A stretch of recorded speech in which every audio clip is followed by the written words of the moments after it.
نبی پاک علیہ السلام نے نہ کہا بیٹھ جاؤ، یہ بھی سنت ہے کسی کو یہ لفظ کہنا، ناراض نہ ہو جائے وہ جس کو کہا جائے کہ بیٹھ جاؤ۔ ایک بندہ جمعے والے دن کھڑا تھا، حضور جمعے کا خطبہ دے رہے تھے، حضور نے فرمایا بیٹھ جاؤ۔ حضرت زید بن حارثہ باہر مسجد نبوی کی گلی میں تھے، ان کے کانوں میں آواز آئی بیٹھ جاؤ تو وہیں بیٹھ گئے۔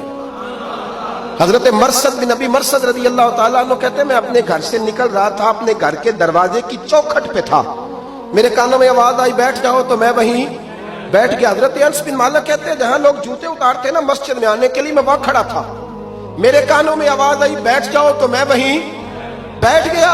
فرماتے ہیں جمعہ ہو گیا، نماز کے بعد حضور نے فرمایا زید بن حارثہ کہاں تھے؟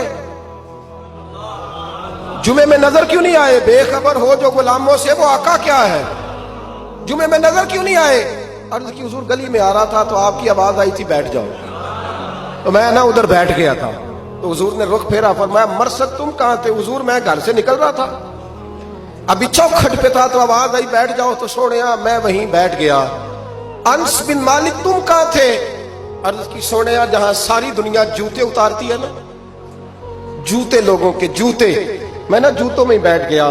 تو محبوب نے فرمایا میں نے نہ تو زید کو کہا تھا، نہ انس کو کہا تھا، نہ مرثد کو کہا تھا، میں نے تو فلانے کو کہا تھا۔ عرض کی حضور آپ نے نام تو نہیں نہ لیا، آپ نام تو نہیں نہ لیا کہ فلانا، آپ نے کہا بیٹھ جاؤ۔ تو حضور ہم غلامی والے لوگ ہیں، ہم ویسے نہیں کرتے، جس کے کانوں میں جہاں آواز گئی وہ وہیں بیٹھ گیا۔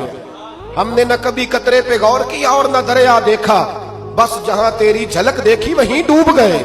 یہ کیا بات ہوئی کہ اللہ رسول سے رشتہ بھی ہے تو کرتا ہوں تو دیکھتا ہوں تو دیکھ لیتے ہیں تو چلتے ہیں، نہ یہ کچے لوگوں کی باتیں، یہ کمزور لوگوں کی باتیں، یہ ان لوگوں کے معاملات ہیں کہ جو بڑے چھوٹے دل کے لوگ ہیں۔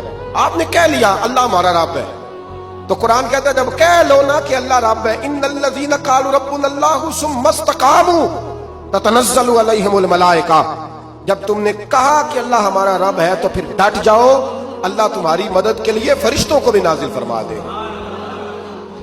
حضرت ابو ذر غفاری کلمہ پڑھنے آئے، حضور صلی اللہ علیہ وسلم نے بڑی ساری نصیحتیں فرمائی۔ ایک نصیحت حضور نے فرمائی، ابو ذر ادھر دیکھنا میرے یارو میری طرف، ایک نصیحت حضور نے یہ فرمائی، فرمایا ابو ذر لوگ نا تجھے میرا نام لے لے کے تانے دیں گے کہ تو بھی ان کا ہو گیا ہے، جے کر یار دے نام دا ملے میرا۔ ہاں لوگ تجھے تانے دیں گے، کہیں گے اب تو بھی ان کا ہو گیا ہے، تو بھی اپنے باپ دادا کا دین چھوڑ گیا ہے۔ تو کہا کہ ملامت جب لوگ تجھے کرے نا تو ملامت کرنے والوں کی پرواہ نہ کرنا، تانا دینے والوں کی پرواہ، تانے بڑے مزیدار ہوتے ہیں، آپ یقین کریں، تانے بڑے مزیدار ہوتے ہیں، بڑے شاندار ہوتے ہیں تانے، اور ان میں نا کئی دفعہ بڑا چسکا ہوتا ہے۔ کبھی کبھی کچھ باتیں یاد آتی ہیں کہ فلاں بندے نے فلاں موقع پہ فلاں بات کی تھی، کبھی کبھی یاد آتی ہے اور دل بھی کرتا ہے اس کو یاد کرائیں، پھر خیال آتا ہے کہ یہ بات نہ کرتا تو شاید اللہ اتنا اونچا اڑنے کا موقع ہی نہ دیتا۔ تم دی یہ بات مخالف سے نہ گھبرا اے عقاب، یہ تو چلتی ہے تجھے اونچا اڑانے کے لیے۔ تو نبی کریم علیہ السلام نے کہا ابو ذر ذرا غور کیجئے گا بات، کل لوگ نا تجھے اب تانا دیں گے، برا کہیں گے۔ اب تو جو دین قبول نماز پڑھتا ہے لوگ شاباش دیتے ہیں، تبلیغ کرتا ہے لوگ، اس زمانے میں تو تانے ملتے تھے، لوگ تانے دیں گے، ذرا خیال کرنا۔ کہا یا رسول اللہ بس وعدہ ہو گیا، دے لے جس نے جتنا تانا دینا ہے دے لے، ختم ہو گئی بات۔ حضرت ابو ذر نا یہ اس وقت صحابہ چھپ چھپ کے نمازیں پڑھتے تھے حضرت زید بن ارقم کے گھر میں، دار ارقم، وہاں سے باہر نکلنے لگے نا کلمہ پڑھ کے حضور سے وعدہ کر کے، تو دروازے پہ گئے تو ایک صحابی نے کہا کہ ابو ذر ابھی باہر جا کے بتانا نا کہ میں مسلمان ہو گیا ہوں،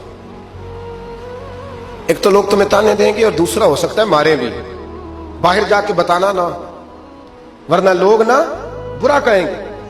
تو حضرت ابو ذر غفاری نے غور سے اس صحابی کا چہرہ دیکھا اور کہنے لگے مشورہ آپ کا ٹھیک ہے پر میں نے ماننا کوئی نہیں، مشورہ آپ کا ٹھیک ہے پر میں کوئی نہیں مانوں گا۔ کہا کیوں؟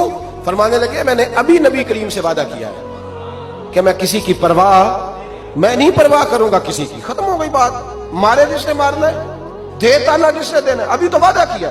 یہ کیا بات ہوئی کہ لوگ کہیں گے تو مولوی ہو گیا ہے، لوگ کہیں گے تو غلام ہو گیا ہے، لوگ کہیں گے تو دنیا دار ہو گیا ہے، وہ جی بچے کی شادی پر بینڈ باجا نہ بجایا تو دنیا تانے دے گی۔ دنیا کون ہوتی ہے؟ کبھی آپ نے یہ سوچا ہے کہ آپ نے دو شخصیتوں کو بیچ میں رکھا تو آپ نے وزن کس کا کیا؟ ایک طرف دنیا، دوسری طرف اللہ رسول کا دین۔ کبھی سوچا آپ نے کہ وزن کس کا نکلتا ہے؟